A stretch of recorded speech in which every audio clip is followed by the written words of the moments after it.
বাদশাহ হারুন রশিদ এক জায়গায় পানির পিপাসা লাগছে, একা রাজপ্রাসাদে চলে যাবেন, কোথাও পানি পায় না। হঠাৎ একটা ঝুপড়ি পাইলেন, ভাঙা ঘর। ওই ভাঙা ঘরে গিয়া একটু বাহির থেকে আওয়াজ দিলেন, আমাকে একটু পানি দাও পিপাসা নিবারণের জন্য। ঘরে দেখে একটা মেয়ে আছে, ওই মেয়েটা বাদশাকে দেখা চিনতে পারছে। আমার দেশের বাদশা, সে পানি দিবে দূরের কথা, সে গাছ থেকে ফল আইনা জুস বানাইয়া তারপরে বাদশার হাতে দিছে।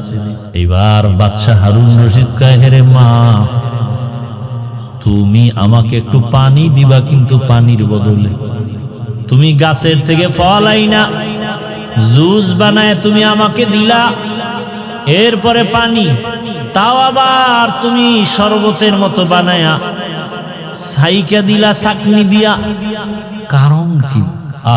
মেয়েটা ডাক দিয়ে কয়, বাদশাহ আমিরুল মুমিনিন, আমি আপনাকে জানলাম, চিনলাম, সম্মান করেছি। আল্লাহর বিধান, রসুলের বিধান, যদি একজন পথিক সে আমার মেহমান, যদি মেহমানদারি করার মতো করতে পারি, আল্লাহ আমার মেহমানদারির ব্যবস্থা করবেন আরো সুন্দরভাবে। বাদশাহ হারুন রশিদ খুশি না বেজার? একটু পানি চাইছে, ফলের জুস পাইছে। রাজপ্রাসাদে গিয়া, ঘরে গিয়া পরামর্শ কইরা সিদ্ধান্ত নিলেন, আমি হারুন রশিদের ছেলের জন্য এই মেয়েকে ঘরে নিয়ে আসি। যেমন কথা তেমন কাজ। এই হারুন রশিদের স্ত্রীর নাম জানেননি? জানেন না? হ্যাঁ, কি? জোবায়েদা খাতুন। যেই জোবায়েদা খাতুনের নামে আজও মক্কার পার্শ্বে আছে নহরে জোবায়েদা। পানির নহর কেটে কেটে মানুষের, হাজিদের পানির ব্যবস্থা করেছিল বহু দূর এরিয়া নিয়া। ইন্তেকালের পর আমি কিতাব দেখলাম, স্বপ্নের মধ্যে একজনকে দেখানো হলো, তার আপন এক আত্মীয় জিজ্ঞেস করে, জুবায়েদা কবরে আপনার কি হালাত? জুবায়েদাকে আল্লাহ আমাকে মাফ করে দিছেন। কি বলবেন, নাউজুবিল্লাহ না সুবহানাল্লাহ? তো আত্মীয় বলতেছে, আপনাকে আল্লাহ মাফ করছেন, কারণ কি? আপনি তো বিশাল কাজ করছেন। বলে, কি কাজ? আপনি যে পিপাসার্ত মানুষের জন্য বাইতুল্লাহর পার্শ্বে নহর কেটে কেটে পানির ব্যবস্থা করছেন। না, আল্লাহ আমাকে এটার উসিলায় মাফ করে নেই। তাহলে বলে, আমি তো আশায় ছিলাম, এই কারণে আল্লাহ আমাকে মাফ করে দিবেন। কিন্তু দুঃখ, যখন আমার এই কথা জানতে পারলাম, আল্লাহর আদালতে আমার এটার দ্বারা মাফ হবে না। কারণ আল্লাহ বললেন, ও জুবায়েদা, তুমি যেই নহর কাটছো এটা তোমার রাজকীয় সম্পদ। তুমি যদি টাকা না পাইতা, টাকা না থাকতো, তাহলে তুমি নহর কাটতে পারতা না, অনেক টাকা লাগছে। এবার জুবায়েদাকে আমি নিরাশ হয়ে গেলাম।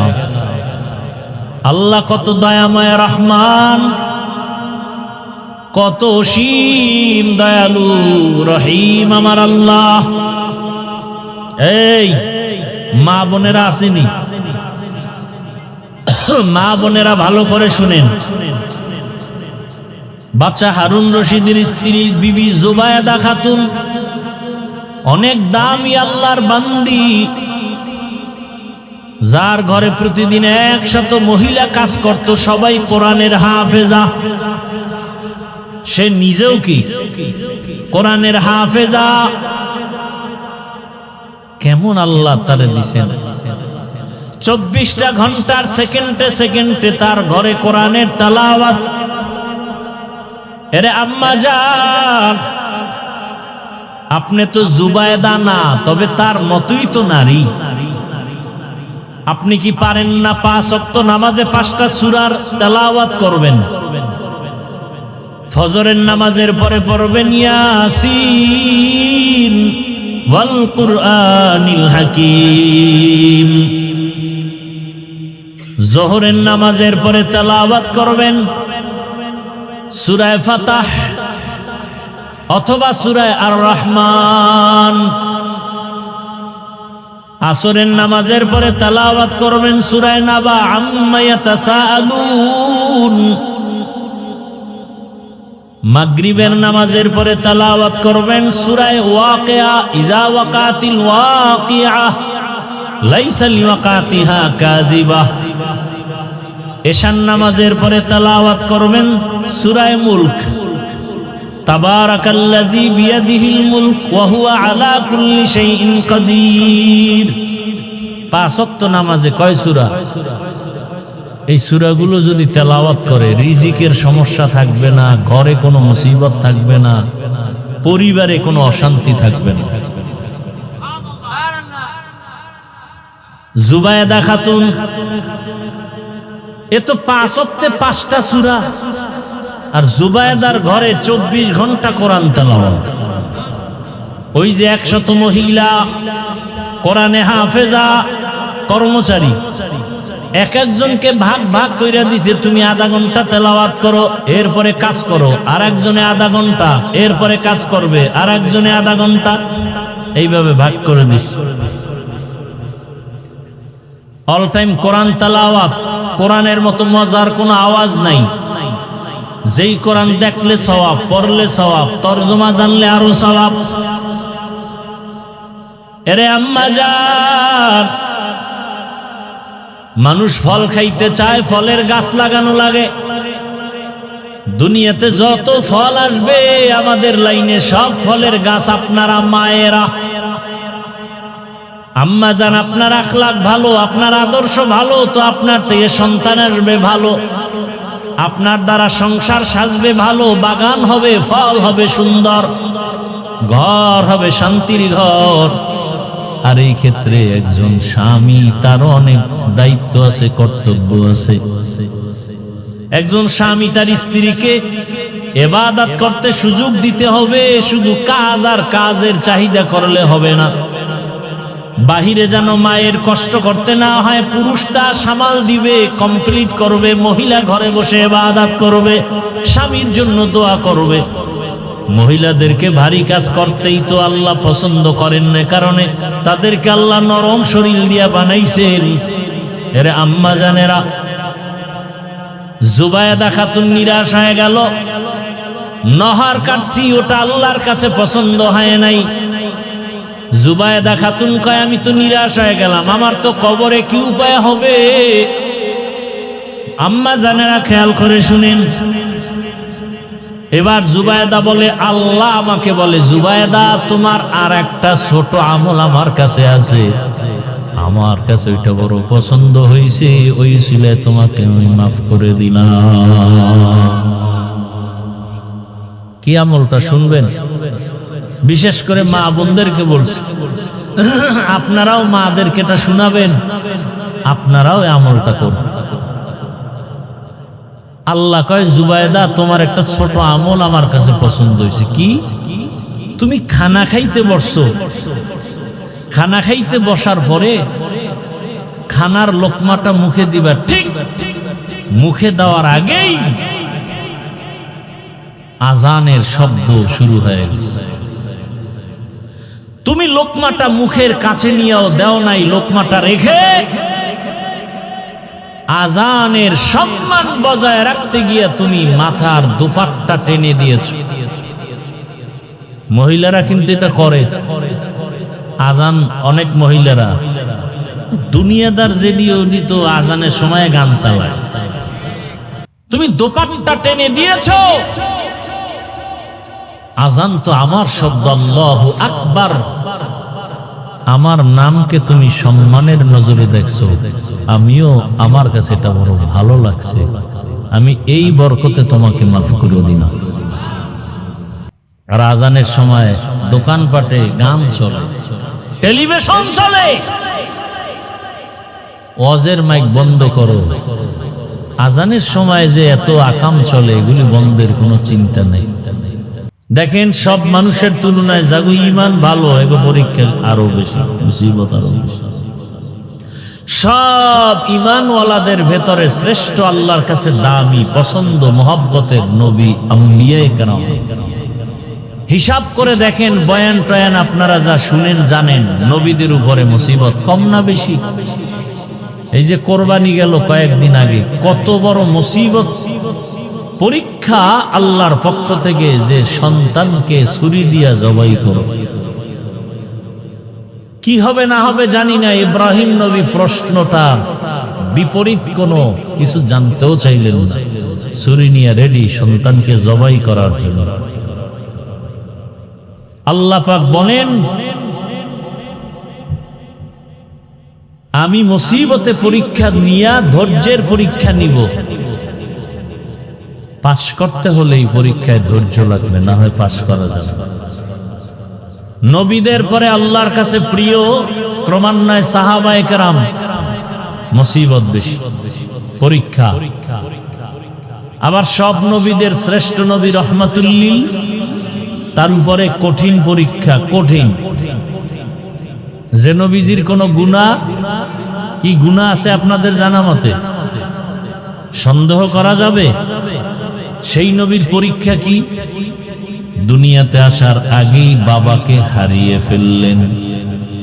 দুনিয়াতে এসে বাবাকে দেখতে 6 বছরে মাকে হারায় গেলেন, বাবা পেলেন না, 6 বছরে মায়ের আদর হারালেন। এমন মায়ার নবী আসছেন এমন একটা জায়গা, যেই জায়গাটাও পরিবেশ বড় নাপাক, মক্কার জমিনের মানুষ বড় খারাপ, বড় চরিত্রহীন। এখানেও অনেক কথা। আল্লাহর ঘর মসজিদ যেখানে থাকে, ওই মসজিদের ডানে বামে আশেপাশে গুনাহ একটু কম হয়, অন্যায় কম হয়। আশেপাশের মানুষগুলো একটু অন্যায় কম করে। কারণটা কি? কারণ আল্লাহর ঘর একটু দূরে কেউ গান বাজাইলো, মসজিদের পাশে আইসা সাউন্ড কমায় দেয়। কথা ঠিক নেই? মানুষ গালি দেয়, মানুষ খারাপ বলে, এই বেটা অন্যায় করো করো, মসজিদের পাশে কেন? কিন্তু উল্টা হয়ে গেল বাইতুল্লাহ। যেই বাইতুল্লাহর পার্শ্বের মানুষ সারা দুনিয়ার তুলনায় এত খারাপ, ইতিহাস প্রমাণ করে ওদের মতো খারাপ জমিনে আর কোথাও কোনো মানুষ। কত খারাপ! নারী আর পুরুষ উলঙ্গ হয়ে বাইতুল্লাহ একসাথে তাওয়াফ করে। বাবা হইয়া তার কন্যা সন্তান হলেই লজ্জায় কন্যাকে নিজ হাতে মেরে ফেলে। নারীদেরকে পছন্দ করে না, এতটাই তারা জাহেল, মূর্খ, বর্বর। আল্লাহর ঘর বাইতুল্লাহ এমন একটা দামি ঘর, যেই বাইতুল্লাহর দিকে তাকায়া থাকলে শুধু তাকায়া থাকবে, তাতেই সওয়াব। সুবহানাল্লাহ আসে না? একবার সুবহানাল্লাহ বলবেন, সাথে সাথে জান্নাতে একটা ফলের গাছ হয়ে যাবে।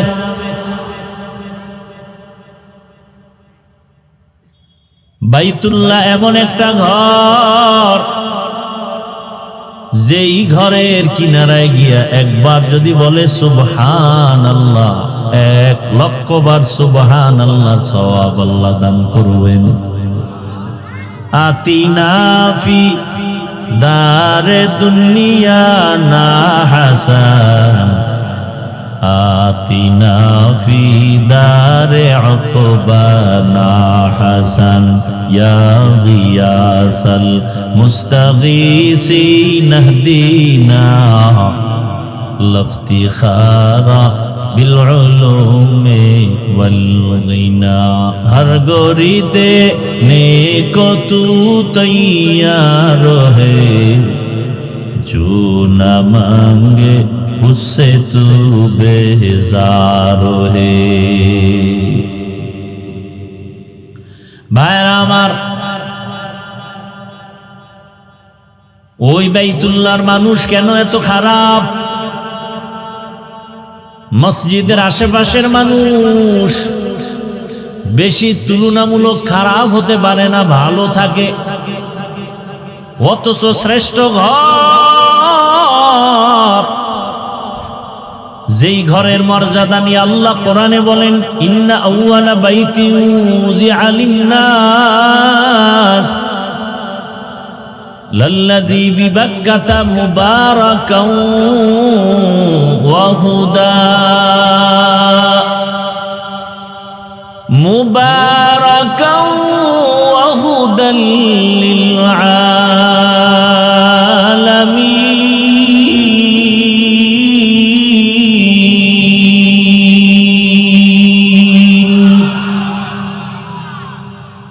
পৃথিবী নামক গ্রহ আল্লাহ বানাইয়া মাত্র দুনিয়ার এই জমিনটা বানানো শুরু অল্প এর মাঝে আল্লাহ জমিনটা কোন রকম বানাইয়া প্রথমে ঘর বানালেন বাইতুল্লাহ যেই ঘরের এরিয়ার মধ্যে গিয়া একটা সেজদা যদি দেয় এক সেজদায় 1,00,000 সেজদার সওয়াব আল্লাহ দান করেন একবার যদি সেখানে বসে কেউ আল্লাহ বলে ডাক দেয় এক ডাকে 1,00,000 বার ডাকের সওয়াব কিন্তু কঠিন প্রশ্ন ওই বাইতুল্লাহর পার্শ্বের মানুষ এত চরিত্রহীন কেন যে নারী আর পুরুষ একসাথে উলঙ্গ হয়ে বাইতুল্লাহর 4 দেওয়ালের চতুর্পার্শ্বে তাওয়াফ করে উলঙ্গ যুক্তি কি কয় আমরা কাপড় চুপড় পরে যেই পোশাকে চলি এই পোশাক পরে কত অন্যায় করি নাপাক পোশাক সব খুলে যাই যেহেতু বাইতুল্লাহ বড় দামি বাইতুল্লাহ জিয়ারতের ক্ষেত্রে ওখানে খারাপ নাপাক পোশাক নিয়ে যাওয়া যায় না এজন্য খুইলা উলঙ্গ যাইতেছে বাইতুল্লাহর পাশে কেমন মেধা একজনে পাগড়ির ফজিলতের বয়ান শুইনা পাগড়ি নাই কি করবে কিন্তু ফজিলতের মায়া লুঙ্গি খুইলা পাগড়ি বাঁধছে কথার কথা এটা যেমন একটা গ্রহিত কাজ ওই আরবের মূর্খরা চিন্তা করে বাইতুল্লাহ তো দামি ঘর এখানে আমরা কিভাবে আমাদের পরিহিত অন্যায় করা পোশাক নিয়ে কিভাবে বাইতুল্লাহ যাই অতএব এগুলো সাইরা খুইলা উলঙ্গ যায় আর পশু জবে করে আমরা যেমন করি গরু মহিষ ভেড়া বকরি ওই সময় পশু জবে করে ওরা রক্তগুলো বাইতুল্লাহর দেওয়ালে মেখে দিত আর মনে করতো এটাই আমাদের কবুলিয়াতের লক্ষণ সফলতা আল্লাহ আয়াত নাজিল করে তা নিষেধ করলেন লা ইয়ানালাল্লাহা লুহুমুহা ওয়ালা দিমাউহা ওয়ালাকিন ইয়ানালুহুত তাকওয়া মিনকুম হে পশু জবাই করনেওয়ালারা তোমাদের রক্ত গোশত আল্লাহর আরশে আজিমে পৌঁছে না তোমাদের জীবনের অন্তরের তাকওয়া আল্লাহর দরবারে পৌঁছে এ বাদামওয়ালা ওই বাজারে বিক্রিতে তোমার পেট ভরে না কি যে এক অবস্থা বাজার খোলার পরে এখানে আবার বাদাম বেচা পেট বাঁচান লাগবে কি এগুলো আপনাদের অঞ্চলে এটি ওয়াজের বরকত নষ্ট করার চূড়ান্ত একটা হাতিয়ার এজন্য ওয়াজ হয় আপনাদের এলাকায় আরো আমগো সারা দেশের বিভিন্ন জায়গায় বরকত নাই ওয়াজ হয় আমাকে দাওয়াত দিছেন এখন তো বয়ান করতেই হবে না করলে উপায় নাই আন্দোলন শুরু হয়ে যাবে, হুজুরের ভালোবাসা দেখাই দিবে কারে করে। বয়ান তো করতেই হবে, কম হলেও হবে না। বাদাম খাইবে আর বয়ান শুনবে। হুজুরের দফা টাইট বয়ান করতে করতে, আর হে বয়া বয়া বাদাম খায়, পান খায়, কেউ ফাঁকে ফাঁকে আবার বেয়াদবের মতো বিড়ি ওঠান। কিরকম বেয়াদব নাই?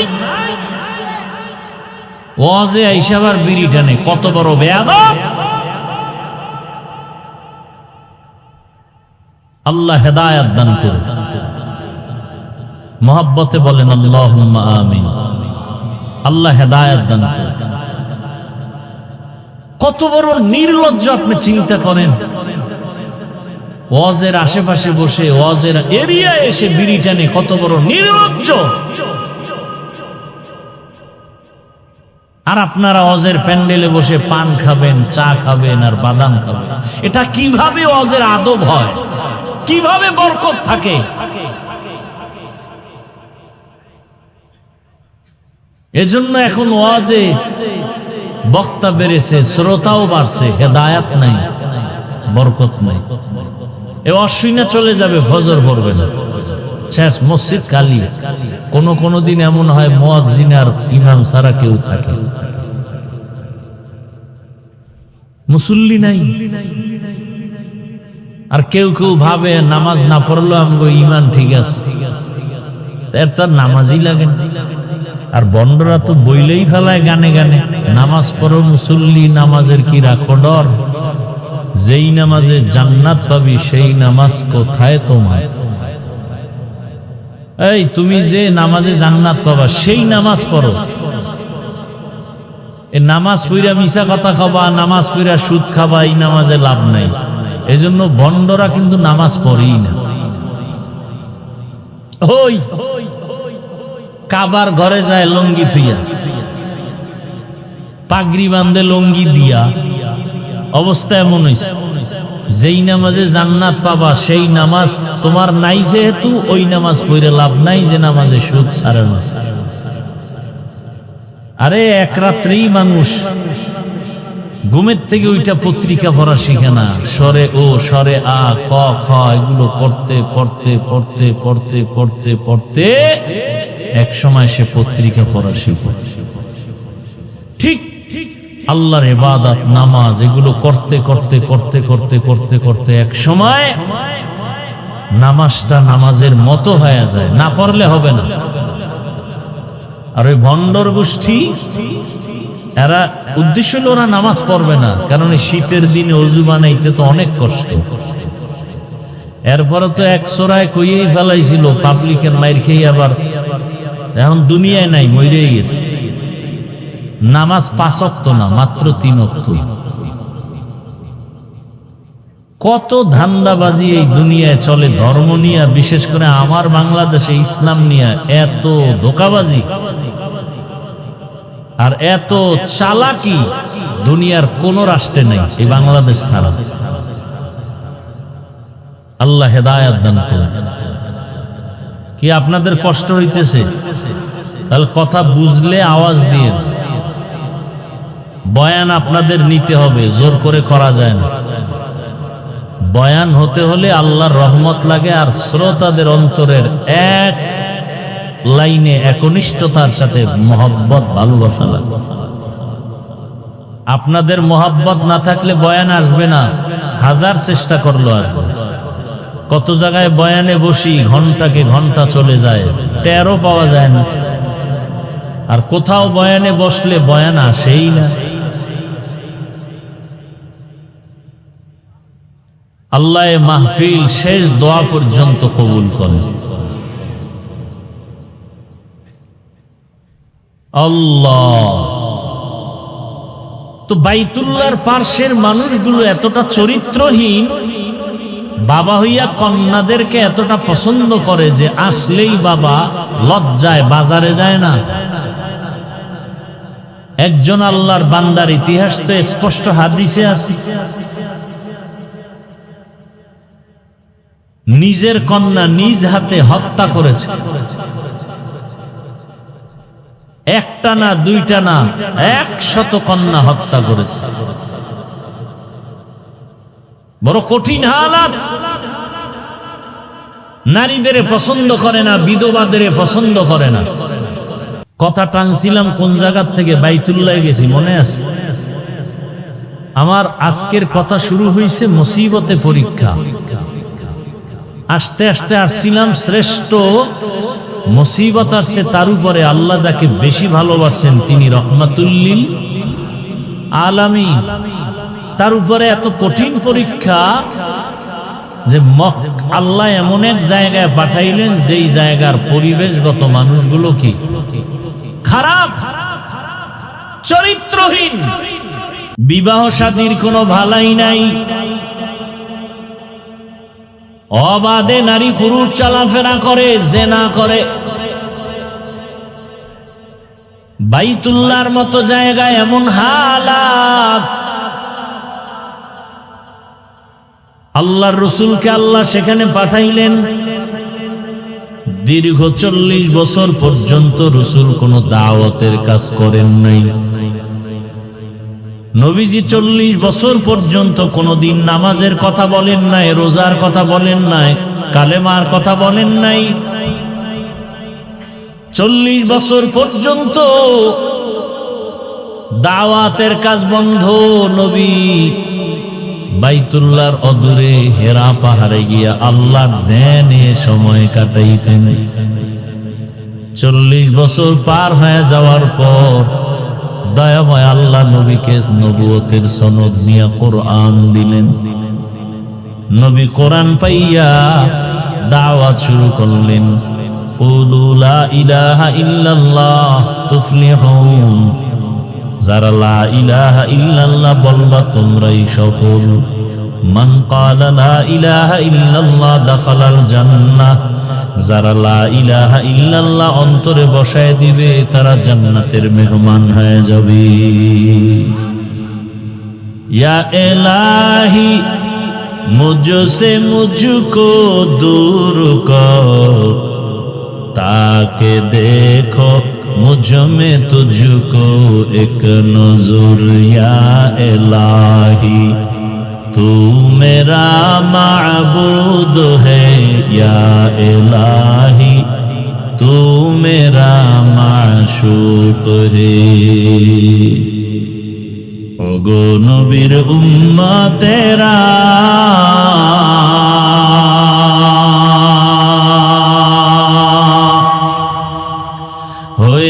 আজি দিশাহারা,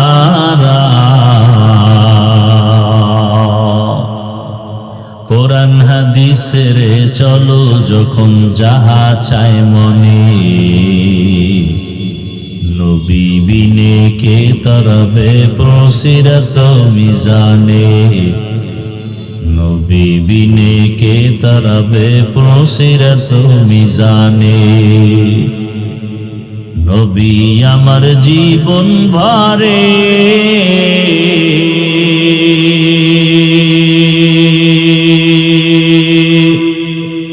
দিনের লাগি কষ্ট করে।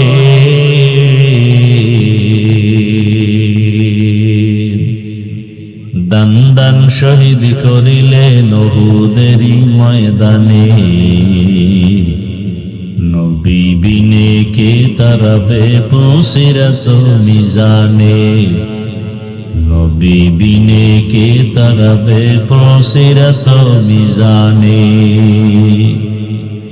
এরে নবীর আশিক, এরে আমার যুবক বাবারা, বৃদ্ধ বাবাজি, পর্দার আড়ালের মা বোনেরা,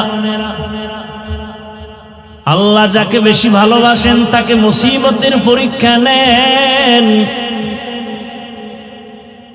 দুনিয়াতে যত মানুষ, যত নবীর উম্মত আছে, সব থেকে দামি উম্মত কারা জানেননি? একমাত্র আখিরি নবীর উম্মতেরা শ্রেষ্ঠ। আর আখিরি নবীর উম্মতেরা শ্রেষ্ঠ, এদের উপরে মুসিবত বেশি অন্য নবীর উম্মতের তুলনায়। আবার পরীক্ষার শেষ একটা সূত্র হলো, যার ঈমান যত মজবুত তার পরীক্ষা তত কঠিন। আল্লাহর রাস্তায় যত আগাবেন তত আপনার উপরে মুসিবত আসবে। কি মুসিবত? আল্লাহ ভিন্ন আয়াতে বলেন 5টা জিনিসের দ্বারা তোমাদের উপরে মুসিবত আসবে, পরীক্ষা আসবে। ওয়ালানাবলুওয়ান্নাকুম বিশাইইম মিনাল খাউফি ওয়াল জু'i ওয়া নাকসিম মিনাল আমওয়ালি ওয়াল আনফুসি ওয়াস সামারাত।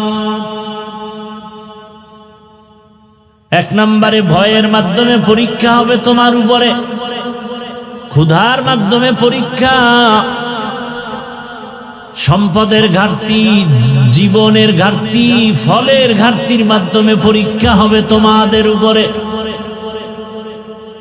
এই পরীক্ষাগুলো কোনো বেঈমানের উপরে নাই, সব যারা মুমিন তাদের উপরে। আল্লাহ কয় ভয় নাই, সুসংবাদ তাদের জন্য যারা ধৈর্য ধারণ করবে। ওয়াবাশশিরিস সাবিরিন, ধৈর্য ধারণকারীদের জন্য সুসংবাদ। কি সুসংবাদ? ইন্নাল্লাহা মা'আস সাবিরিন, এ ধৈর্য ধারণকারীরা আমি আল্লাহ তোমার হয়ে যাব। আল্লাহ যদি আমার হয় কোনো ভয় আছে? আর আল্লাহ যদি না থাকে র্যাবেও শান্তি দিতে পারে না, আটকাইয়া সিকিউরিটি দিয়ে রাখতে পারে। ভাইরা আমার, দয়াময় রব্বুল আলামিন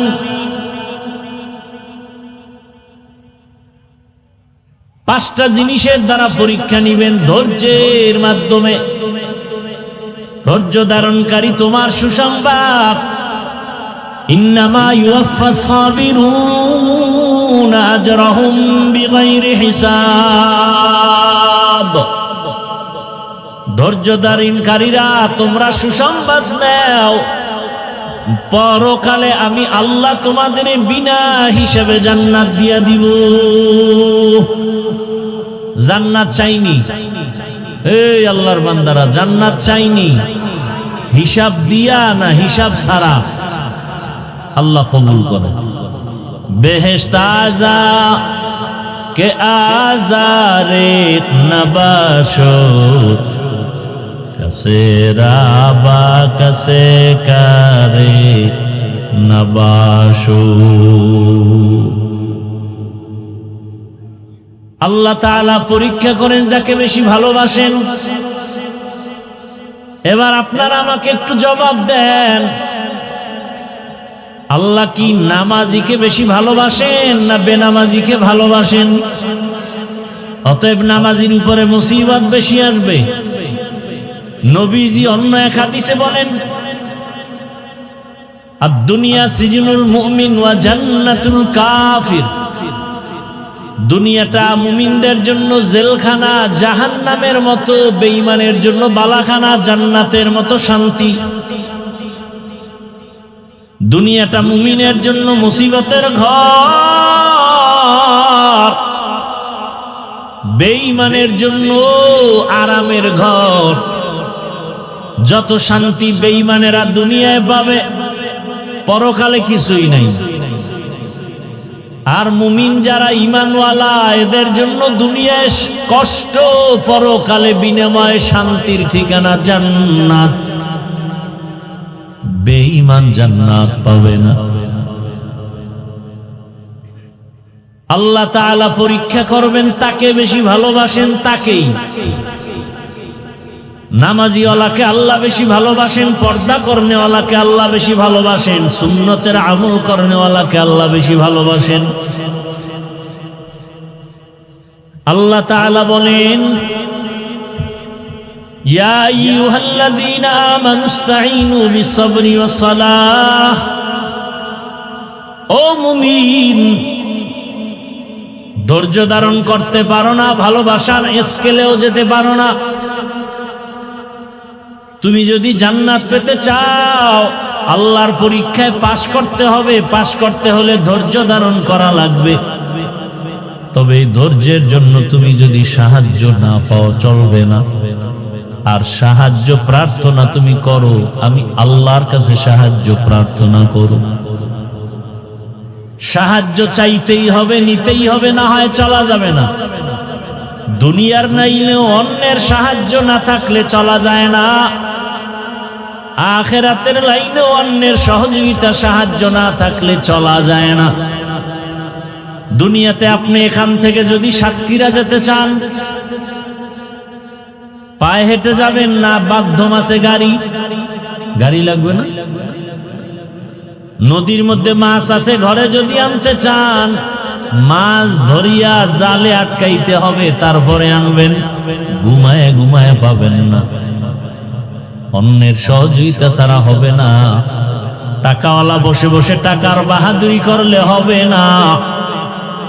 গরিব ব্যক্তির কাছ থেকে টাকা দিয়া মাছ আনো। বান্দা, তোমার চাল ডালের প্রয়োজন, গরিব লোক দোকান দেয়, চালের দোকান, ডালের দোকান, ওখান থেকে টাকা দিয়ে আনো। তুমি যদি টাকার বাহাদুরি করে বলো আমি টাকা দিয়েই চলবো, কারো সাহায্য নিব না, তুমি পঙ্গু হয়ে মরবা। দুনিয়ার লাইনে সাহায্য ছাড়া চলা যায় না। একজন শিক্ষক না থাকলে সে ভালো লেখাপড়া করে ভালো আদর্শমান মানুষ হতে পারে না। শিক্ষক না থাকলে অন্যের সাহায্য ছাড়া একটা অক্ষর শিখা যায় না। অন্যের সহযোগিতা ছাড়া লেখাপড়া শিখা যায় না। কোরআনের তাফসীর শিখবে কিভাবে? নিজে নিজে? এত সহজ? তো আখিরাতের লাইনেও অন্যের সাহায্য লাগবেই। আল্লাহ বলেন সাহায্য চাও এমন একজনের কাছে যার মধ্যে কোনো অভাব নেই। কারণ অভাবীর কাছে যদি সাহায্য চাও, সে তার অভাব পূরণ করতে গিয়ে তোমার চাহিদা পূরণ করতে পারবে না। জমিনে তাকায় দেখলাম এমন একটা মানুষ নাই যার অভাব নাই। দুনিয়াতে যত টাকাওয়ালা দেখেন ওদের অভাব, যত টাকা বেশি তাদের অভাব তত বেশি। কিন্তু একজন খুঁজে বের করেন যার অভাব নাই, তিনি আমার আল্লাহ। আল্লাহ বলেন ইয়া আইয়ুহান নাস আনতুমুল ফুকারাউ ইলাল্লাহ ওয়াল্লাহু হুয়াল গানিয়্যুল হামিদ।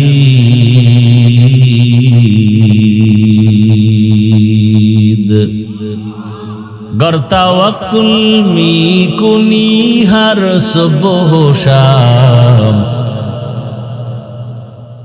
गर तवक्कुल मी कुनी हर सुबह शाम, मेरा सानद रिस्क़े तू अज़ला मकाम जुज़्बा हक़ ची ज़े मखा अज़ इंसुजा फज़ले उआ मस्ते दर जुमला जहा। দুনিয়ার লাইনে অন্যের সাহায্য ছাড়া যেমন চলা যায় না, আখিরাতের লাইনে কেমনে চলবো? আমি নামাজটা শিখতে গিয়ে আমার বাবা আমার ওস্তাদ থেকে শিখা লাগছে, আমি একা একা পারি নাই। আমার ওস্তাদ আবার আর একজন আলেম থেকে শিখছেন। এভাবে শিখতে শিখতে সাহাবাদের থেকে রাহমাতুল্লিল আলামিন নবীজি বলেন সল্লু রাআইতুমুনি উসাল্লি, নামাজ আদায় করো হে সাহাবায়ে কেরাম, আমাকে যেমন আদায় করতে দেখো। আখিরাতের লাইনে অন্যের সাহায্য ছাড়া চলা যাবে না। জান্নাতের পথে যদি আগাইতে চান, ওই পথ বড় কঠিন। দুনিয়ার লাইন পারায়া জান্নাতে যেতে হবে। জান্নাতে যাওয়ার জন্য দুনিয়ার পথ পারাইতে গিয়া মুসিবত। দুনিয়ার পরিবেশটা ভালো না। ডানে তাকাইলে গুনাহ, বামে তাকাইলে গুনাহ, সামনে তাকাইলে গুনাহ, পেছনে তাকাইলে গুনাহ, ঘরের বাহিরে গুনাহ, ভেতরে গুনাহ। এখন তো অটো গুনাহ, নিজের হাতের মোবাইলের দ্বারা গুনাহ আর গুনাহ চলে। মোবাইলে সারা দিন রাত্র যা দেখি, নামাজের মধ্যে তা স্মরণ করি। সারা রাত মোবাইলে কাটায় দেই, অথচ 20 মিনিটের সময় দিয়ে 5 ওয়াক্ত নামাজ, ফজরে 20 মিনিট, আসরে 20 মিনিট, মাগরিবে এশায় 20 মিনিট 20 মিনিট করে দিব। বান্দা রাতকে রাত মোবাইল চালায় সময় পায়, 4 রাকাত ফরজ নামাজ সুন্নাত নামাজ ফজরে পড়ার সময় পায় না। কি ঘন্টাকে ঘন্টা মোবাইল চালায়, সেখানে সময়ের কোনো কোর্সেন নাই, ঘুমের ডিস্টার্বের কোনো কোর্সেন নাই, কিন্তু 20 মিনিট সময় ব্যয় করে 4 রাকাত ফজরের নামাজ পড়বে, সেখানে সময় নেই। আছে না নাই? গল্পে গল্পে সময় কাটায়, জোহরের 10 রাকাত পড়তে সময় নাই। দোকানে চাকরির অফিসে কত আড্ডা দিয়ে সময় কাটায়, আসরের 4 রাকাত নামাজ, মাগরিবের 5 রাকাত নামাজে সময় নাই।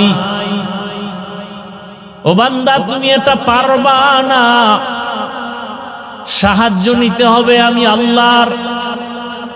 কারণ দুনিয়ার সবাই অভাবী, একমাত্র অভাব নাই কার? আল্লাহ বলেন দুনিয়ার সবাই ফকির, একমাত্র আমি আল্লাহ ধনী। আর আমি এমন ধনী, আমার প্রশংসার কোনো শেষ নাই। দুনিয়ার সব ধনীদের বদনাম আছে, আল্লাহর কোনো। দুনিয়ার ধনীরা দেয় দেয় বলে দেয় না, আবার দিতে গিয়াও তাও পুরোপুরি দেয় না, আবার যাও দেয় তা আবার খোটা দিয়া জাল মিটায় দেয়।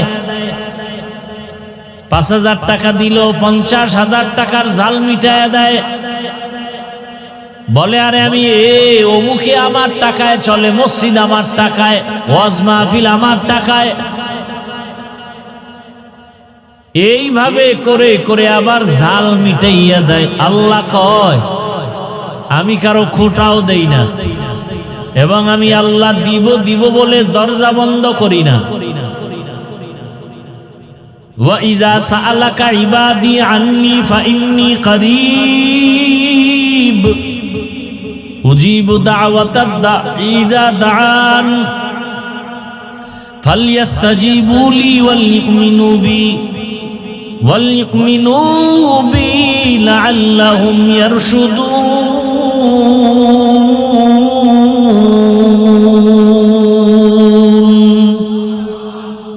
ওয়া ইযা সাআলাকা আন্নী ইবাদি, বান্দা যখন আমার কাছে প্রশ্ন করে, চায়,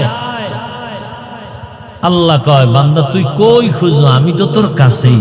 ফাইন্নী করিব, তুমি যখন আমাকে ডাকো আমি ডাকার সাথে সাথে জবাব দিই।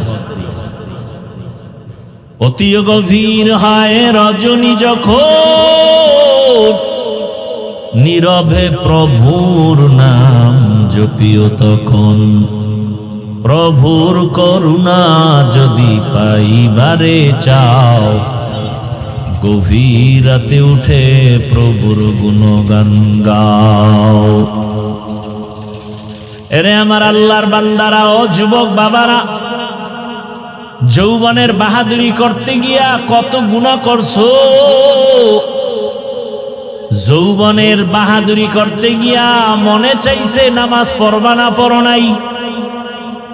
যৌবনের বাহাদুরি করতে গিয়া মনের আশা পূরণ করছো, মনে চাইছে গান শুনবা, শুনছো, বাধা মানো নাই। যৌবনের বাহাদুরি করতে গিয়া কত গুনার প্যান্ডেলে, নারীদের নাচ গানের প্যান্ডেলে দৌড়াইছো, কারো বাধা মানো নাই। মোবাইল হাতে নিয়ে সারা রাত গুনাহ করেছো রে যুবক। আবার তাকায় দেখো, সব যুবক কিন্তু খারাপ না, সব যুবক কিন্তু জাহান্নামের পথে যায় নাই। তোমার মতোই যুবক স্কুলে পড়ে, কলেজে পড়ে, 5 ওয়াক্ত নামাজও পড়ে, আছে না নাই? তুমি একটু চিন্তা করে বিবেকটাকে প্রশ্ন করো, তুমি পারো না কেন? ও আমার কলিজার যুবক, তোমার মতো যুবক চাকরি করে, RAB, army, police, BDR chairman, MP, মন্ত্রী, ওসি, ডিসি, এসপি, 5 ওয়াক্ত নামাজি, বলো তুমি পারো না কেন? তোমার মতোই যুবকটা দোকান দেয়, নামাজ পড়ে, তুমি পারো না কেন? তোমার মতো কত যুবক নদীর মধ্যে মাছ ধরে, নামাজ পড়ে, বলো তুমি পারো না কেন রে বাবা? তোমার মতো যুবক দেখো রাস্তায় গাড়ি চালায়, নামাজ পড়ে, কত যুবক আছে, বলো তুমি পারো না কেন? তোমার মতো যুবক কত আছে, এত কষ্টের কাজ করে, চাকরি করে, ব্যবসা করে, নামাজ ছাড়ে না, তুমি কেন পারো না? হেদায়েতের মালিক আমার আল্লাহ, ওই আল্লাহর কাছে সাহায্য চাও। তবে আল্লাহ বলেন এমনি চাইলে হবে না, দুই জিনিসের মাধ্যমে চাইতে হবে। এক নম্বরে ধৈর্য, দুই নম্বরে নামাজ। রহমতের নবী বলেন ইজা সাআলতা ফাসআলিল্লাহ ওয়া ইজা ইসতাআনতা ফাসতাইন বিল্লাহ। যদি সাহায্য চাও কার কাছে? কার কাছে? আল্লাহর কাছে সাহায্য চাও। আল্লাহর কাছে যারা চাইছেন আল্লাহ তাদেরকে দিয়ে দিয়েছেন। অহংকারী আর বাহাদুরি করবা না। এরে আল্লাহর বান্দা, আল্লাহর উপরে ভরসা করে চলবা, দেখবা যে কোনো জায়গায় সম্মান আল্লাহ বজায় রাখবে। বাদশাহ হারুন রশিদ চলতেছিলেন, চলতে চলতে চলতে চলতে কাফেলার লোক হারায় গেছে জঙ্গলের ভিতরে। এখন কোথায় যাবে? রাত হয়ে গেছে। বাদশাহ হারুন রশিদ এক জায়গায় পানির পিপাসা লাগছে, একা রাজপ্রাসাদে চলে যাবেন, কোথাও পানি পায় না। হঠাৎ একটা ঝুপড়ি পাইলেন, ভাঙা ঘর। ওই ভাঙা ঘরে গিয়া একটু বাহির থেকে আওয়াজ দিলেন, আমাকে একটু পানি দাও পিপাসা নিবারণের জন্য। ঘরে দেখে একটা মেয়ে আছে। ওই মেয়েটা বাদশাকে দেখা চিনতে পারছে, আমার দেশের বাদশা। সে পানি দিবে দূরের কথা, সে গাছ থেকে ফল আইনা জুস বানাইয়া তারপরে বাদশার হাতে দিছে। এবার বাদশাহ হারুন রশিদ কয়, হেরে মা, তুমি আমাকে একটু পানি দিবা, কিন্তু পানির বদলে তুমি গাছের থেকে ফল আইনা জুস বানায় তুমি আমাকে দিলা, এরপরে পানি, তাও আবার তুমি শরবতের মতো বানায়া সাইকা দিলা চাকনি দিয়া। কারণ কি? মেয়েটা ডাক দিয়ে কয়, বাদশাহ আমিরুল মুমিনিন, আমি আপনাকে জানলাম, চিনলাম, সম্মান করেছি। আল্লাহর বিধান, রসুলের বিধান, যদি একজন পথিক সে আমার মেহমান, যদি মেহমানদারি করার মতো করতে পারি, আল্লাহ আমার মেহমানদারির ব্যবস্থা করবেন আরো সুন্দরভাবে। বাদশাহ হারুন রশিদ খুশি না বেজার? মেহমানদারি শেষ, একটু পানি চাইছে, ফলের জুস পাইছে। রাজপ্রাসাদে গিয়া, ঘরে গিয়া পরামর্শ কইরা সিদ্ধান্ত নিলেন, আমি হারুন রশিদের ছেলের জন্য এই মেয়েকে ঘরে নিয়ে আসি। যেমন কথা তেমন কাজ। এই হারুন রশিদের স্ত্রীর নাম জানেননি? জানেন না? হ্যাঁ, কি?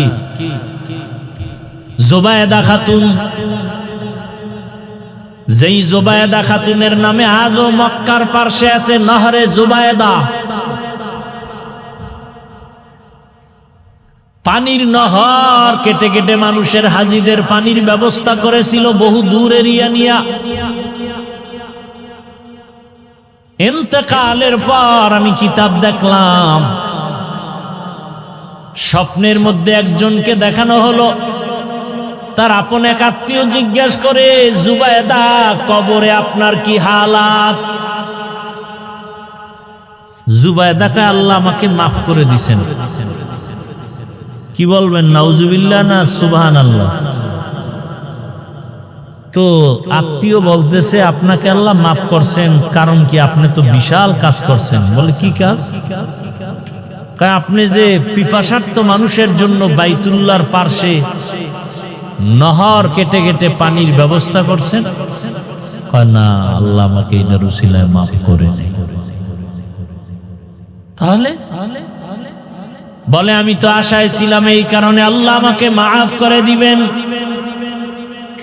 কিন্তু দুঃখ, যখন আমার এই কথা জানতে পারলাম আল্লাহর আদালতে আমার এটার দ্বারা মাফ হবে না। কারণ আল্লাহ বললেন, ও জুবায়দা, তুমি যেই নহর কাটছো এটা তোমার রাজকীয় সম্পদ। তুমি যদি টাকা না পাইতা, টাকা না থাকতো, তাহলে তুমি নহর কাটতে পারতা না, অনেক টাকা লাগছে। এবার জুবায়দাকে আমি নিরাশ হয়ে গেলাম। আল্লাহ কত দয়াময় রহমান, কত অসীম দয়ালু রহিম আমার আল্লাহ। এই মা বোনেরা আসেনি, মা বোনেরা ভালো করে শুনেন। বাচ্চা হারুন রশিদের স্ত্রী বিবি জুবায়দা খাতুন অনেক দামি আল্লাহর বান্দি, যার ঘরে প্রতিদিন 100 মহিলা কাজ করত, সবাই কোরআনের হাফেজা। সে নিজেও কি কোরআনের হাফেজা। কেমন আল্লাহ তারে দিছেন, 24টা ঘন্টার সেকেন্ডে সেকেন্ডে তার ঘরে কোরআনের তেলাওয়াত। এরে আম্মা জান, আপনি তো জুবায়দা না, তবে তার মতই তো নারী। আপনি কি পারেন না 5 ওয়াক্ত নামাজে 5টা সূরার তেলাওয়াত করবেন? ফজরের নামাজের পরে পড়বেন ইয়াসিন ওয়াল কুরআনিল হাকিম।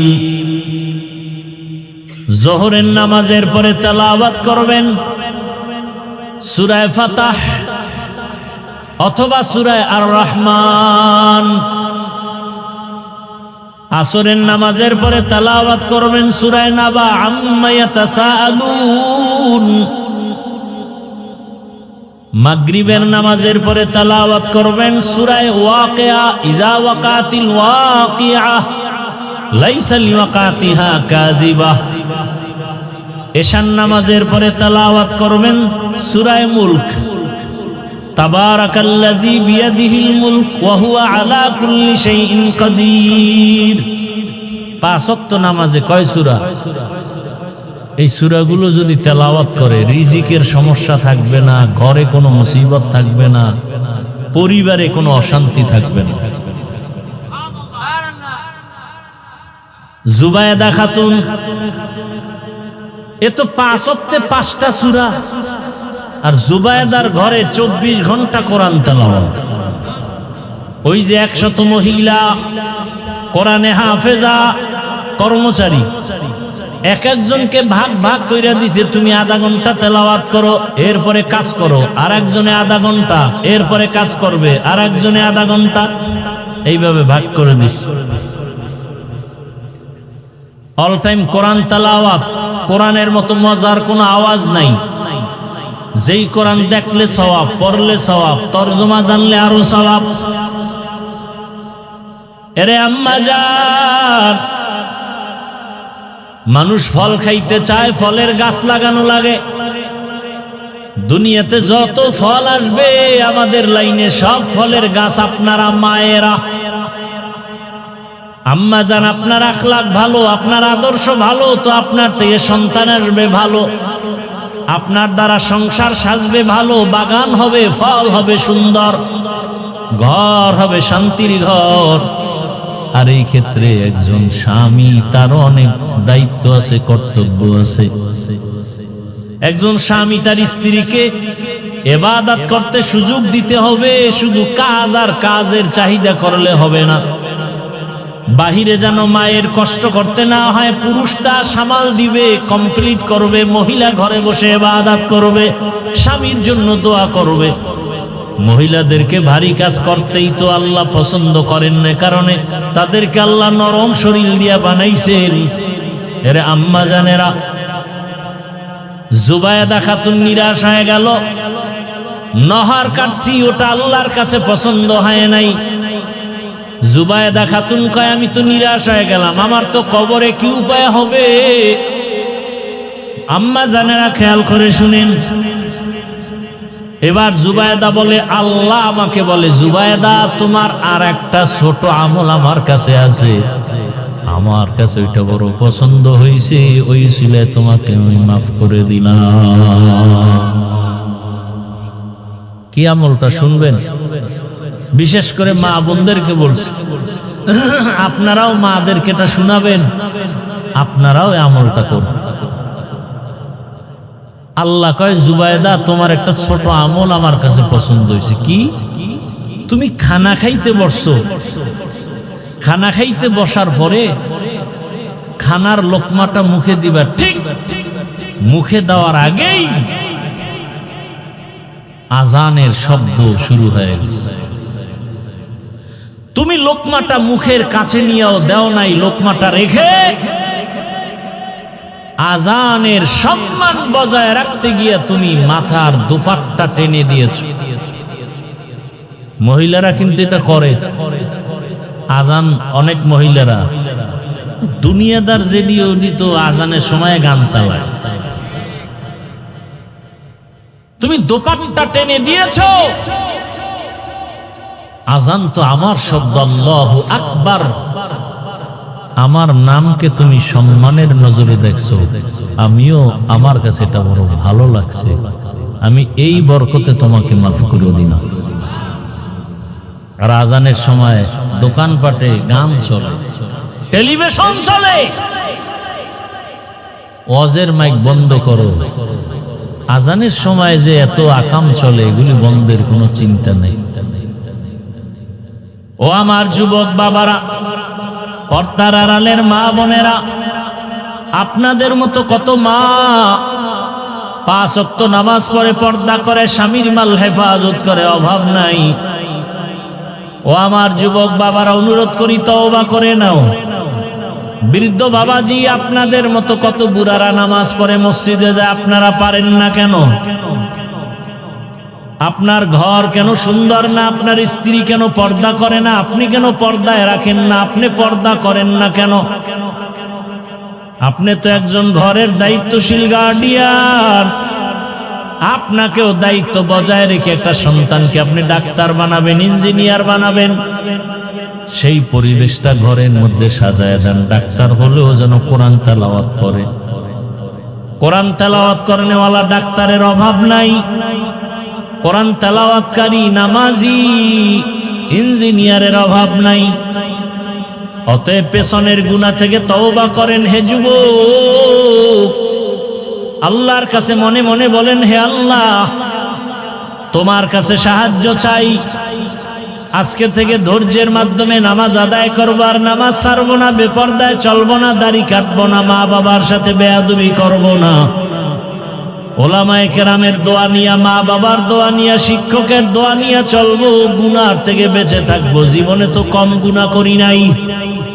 মনে মনে আল্লাহকে বলেন আর তওবা করেন, জীবনে তো গুনাহ কম করি নাই, দাড়ি কম কাটি নাই, নামাজ কম বাদ দেই নাই, বেপরদায় কম চলি নাই। ও আল্লাহ, আজকে থেকে তওবা করলাম, নামাজ ছাড়বো না, বেপরদায় চলবো না, মা বাবাকে কষ্ট দিব না। মুরব্বীদের দোয়া নিয়া, উলামায়ে কেরামের দোয়া নিয়া চলবো। ও আমার যুবক, অনুরোধ করে বলছি, তোমার জীবনটাকে সাজাইতে হলে চরিত্রহীন বখাটে বন্ধু ছেড়ে দাও, এবং তোমার মুরব্বীদের সাথে বেয়াদবি করবা না, মা বাবার দোয়া নিয়ে চলবা। যদি জীবনটাকে সুন্দরভাবে সাজাইতে চাও, সময়ের কদর করো,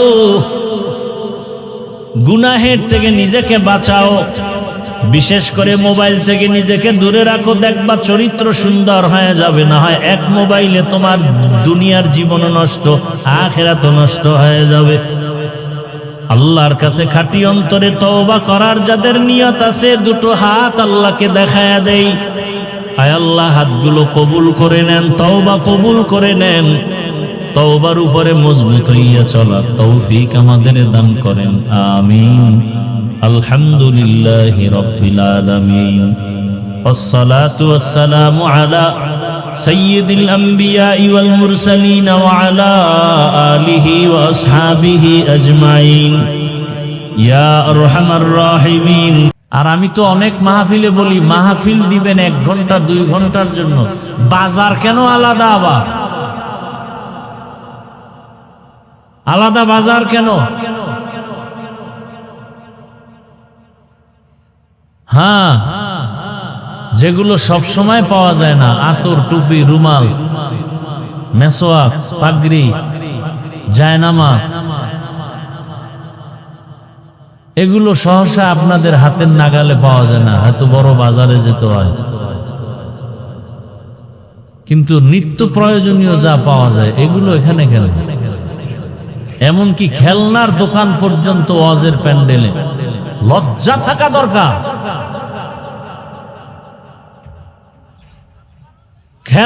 খেলনার বিষয় ওয়াজের প্যান্ডেলের পাশে থাকবে, মেনে নেওয়া যায় না, ঈমান বাধা দেয়। এমন একটা অবস্থা আসছে যে এগুলি বলবে বক্তা বাদ দাও, আমাকে আকাম বাদ দেওয়া যাবে না, প্রয়োজনে বক্তা বাদ, অন্য বক্তা এনে ওয়াজ দাও, আমাদের আকামও চলবে, ওয়াজও চলবে। এইরকম ওয়াজ যারা হুজুরেরা করবে এগুই দাওয়াত দাও। আর যারা বাধা দিবে এই হুজুর বাদ দাও, এরা তাড়াতাড়ি মরে যা। আল্লাহ সবাইকে হেদায়েত দান করে। আসলে এই কথাগুলো তো কেউ বলবেও না আপনাদেরকে, যে আমি বলে গেলাম, কেউ এটি বলবেও না, চিন্তা করবে আর দাওয়াত দিবে না, নাইলে কমিটি মনে কষ্ট পাবে, কত চিন্তা করে বয়ান করবে। আর আমি তো বলে গেলাম। আল্লাহ আমাকেও হেদায়েত দান করেন, আপনাদেরকেও হেদায়েত দান করেন। যে কথাটা বলতেছিলাম হাদিসের তরজমার উপরে, আল্লাহ যাকে ভালোবাসেন তাকে মুসিবতের দ্বারা পরীক্ষা নেন। তাহলে পৃথিবীতে আল্লাহ বেশি ভালোবাসেন আসমান, সূর্য, জমিন, চন্দ্র, পাহাড়, পর্বত, জিন, ফেরেশতা আর মানুষ। এর মধ্যে কাদেরকে বেশি ভালোবাসেন? আপনারা একটু জবাব দেন। জি ভাই, মানুষকে। এজন্য মানুষের উপরে বিপদ বেশি। ওই যে মুসিবতের দ্বারা পরীক্ষা নিবেন। আর এই সব মানুষের প্রথম মানুষ আদম আলা নবিয়িনা ওয়া আলাইহিস সালাতু ওয়াস সালাম, আর তার সহধর্মিণী আম্মাজান হাওয়া আলাইহাস সালাম। তারাও কঠিন পরীক্ষায় ছিলেন জান্নাতের মধ্যে। ঘুরো আর খাও, ওই গাছের কাছে যাইবা। ঘুরো আর খাও, ওই গাছের কাছে যাইবা না। মুখ দিছি খাইতে, মনে যা চায় চাহিদা মতো খাও, কিন্তু ওই যে আমি নির্দিষ্ট করে দিলাম এটার কাছেও যাইও না। পরীক্ষা শুরু হয়ে গেছে। পরীক্ষায় এক পর্যায়ে ফেল। আল্লাহ ফেলের পুরস্কার বা তিরস্কার যা বলেন কি দিলেন? জান্নাতে আর থাকা যাবে না, এখন দুনিয়ার জমিনে যাও। ওখানে আরো কঠিন পরীক্ষা। দুনিয়াতে আসছেন আদম আলাইহিস সালাম, আসছেন ভারতে। আম্মাজান হাওয়াকে আল্লাহ পাঠাইছেন আরবে। ভারতের জমিন থেকে আদম আলাইহিস সালাম পায়ে হেঁটে 1000 বার হজ করেছেন। সুবহানাল্লাহ, আসে না? কয় হাজার বার? এই খুঁজা বাইর করতেও তো যারা আমগো বিরোধিতা করে, ওগো ঘুম হারাম হয়ে যাবে মৃত্যু পর্যন্ত। বিরোধিতা করার লোক আছে। বড় কঠিন হালাত।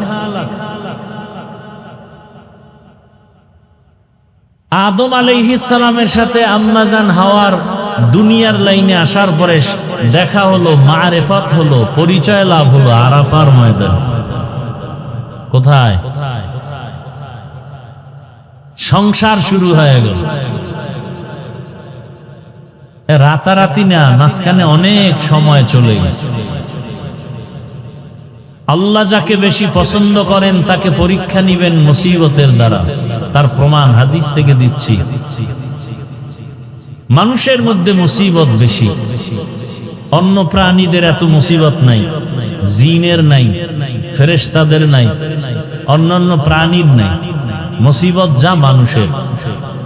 আবার দেখেন এই মানুষের ভেতরে আল্লাহ বেশি আদর করেন, মহব্বত করেন যারা ঈমানওয়ালা। দেখেন সব মানুষের তুলনায় যাগো ঈমান ভালো, এগো পরীক্ষা আরো বেশি, মুসিবত আরো বেশি। সব ঈমানওয়ালাদের ভেতরে শ্রেষ্ঠ, আল্লাহর কাছে দামি, পছন্দ, মহব্বতের নবী আম্বিয়ায়ে কেরাম। হিসাব করে দেখেন, বয়ান টয়ান আপনারা যা শুনেন জানেন, নবীদের উপরে মুসিবত কম না বেশি? এই যে কোরবানি গেল কয়েকদিন আগে, কত বড় মুসিবত, পরীক্ষা আল্লাহর পক্ষ থেকে যে সন্তানকে ছুরি দিয়া জবাই করো। কি হবে না হবে জানি না, ইব্রাহিম নবী প্রশ্নটা বিপরীত কোনো কিছু জানতেও চাইলেন না, ছুরি নিয়ে রেডি সন্তানকে জবাই করার জন্য। আল্লাহ পাক বলেন, আমি মুসিবতে পরীক্ষা নিয়া ধৈর্যের পরীক্ষা নিব। পাশ করতে হলে এই পরীক্ষায় ধৈর্য লাগবে, না হয় পাশ করা যাবে না। নবীদের পরে আল্লাহর কাছে প্রিয় ক্রমান্বয়ে সাহাবায়ে কেরাম, মুসিবত বেশি, পরীক্ষা। আবার সব নবীদের শ্রেষ্ঠ নবী রহমাতুল লিল, তার উপরে কঠিন পরীক্ষা।